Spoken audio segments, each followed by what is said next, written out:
નમસ્કાર ખેડૂત મિત્રો, અત્યારે આપણે આ જીરાનો બ્લોક જીરાનું ખેતર જોઈ રહ્યા છે. તે રાજકોટ જિલ્લાના કોટડા સાંગાણી તાલુકાના સાંઢવયા ગામનો વિડીયો છે. આ જીરાની વેરાયટી વિશે તમને વાત કરું તો આનો ગ્રોથ જોવો, આની ફૂટ જોવો, આની અંદર જે ફાલ લાગેલો છે એ તમે જોઈ શકો છો. તો મિત્રો, આ જીરાની વાવણી 2/11/2025 રોજ થયેલી છે. અત્યારે આજની તારીખ છે 5/1/2026, એટલે આશરે 65 દિવસનો આ છોડ છે. અત્યારે આ ફિલ્ડ આખે આખું અમે જોઈ રહ્યા છીએ. તો આની અંદર એક પણ છોડ પીળો પડેલો નથી, ઊભો હુકો બિલકુલ નહીવત છે જ નહીં. અને આની અંદર ક્યાંય અમને કોઈ જાતનો અત્યારે કોઈ જાતનો ફોલ્ટ કે કોઈ પણ જાતનો રોગ જોવા મળતો નથી.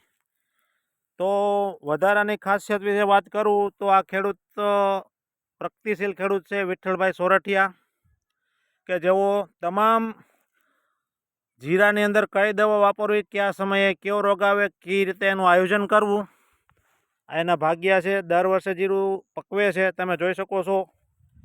આ જીરાની હાઈટ. જીરાની વેરાયટી વિશે વાત કરું તો પંચવટી 4 નંબર જીરું છે. તમે કોઈ પણ જગ્યાએથી ભાઈ એક છોડ ઉપર ગમે ત્યાંથી તમે કોઈ પણ જગ્યાએથી જોઈ શકો છો ઉપર તો ભાઈ છોડ. એની હાઈટ તમને લાઈવ બતાવી રહ્યા છે. તો આ પરિણામ મહેનતનું છે ભાઈ, આગોતરું આયોજન છે. દાખલા તરીકે આપણને ટાઇફોઇડ તાવ થયો હોય અને ડૉક્ટર મેલેરિયાની ગોળી આપણને ખવડાવે તો ટાઇફોઇડ તાવ ઉતરે નહીં. તો વધારાની ખાસિયત તો આ જે ખેડૂત છે, જમીન માલિક, તે પોતે તમામ દવાના જાણકાર છે. અને જે કાંઈ રોગનું લક્ષણ દેખાય એ પહેલાં તે આની અંદર એનો સ્પ્રે કરી દે છે. એટલા માટે આ જીરું આની અંદર કોઈ પણ જાતનો રોગ જોવા મળતો નથી. જય હિન્દ, જય ભારત.